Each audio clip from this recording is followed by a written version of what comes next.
সমালোচনার পর post delete করলেন ইরফান। কর্পোরেট ব্যক্তিত্ব ও নারী ক্রীড়া সংগঠক রুবাবা দৌলা এখন বাংলাদেশ ক্রিকেট বোর্ডের নতুন পরিচালক হয়েছেন। জাতীয় ক্রীড়া পরিষদ এনএসসি তাকে এই পদে মনোনয়ন দিয়েছে। রুবাবা দৌলা এর আগে 2009 থেকে 2015 সাল পর্যন্ত বাংলাদেশ ব্যাডমিন্টন ফেডারেশনের সভাপতি ছিলেন। এছাড়া তিনি বাংলাদেশ স্পেশাল অলিম্পিক্সের বোর্ড সদস্য হিসেবেও কাজ করেছেন। গত সোমবার 3রা নভেম্বর তিনি প্রথমবারের মতো বিসিবির বোর্ড মিটিংয়ে যোগ দেন।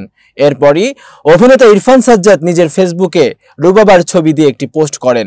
সেখানে তিনি লেখেন, এরপরও যদি পোলাপান পারফরমেন্স না করতে পারে তাহলে আর আশা নেই।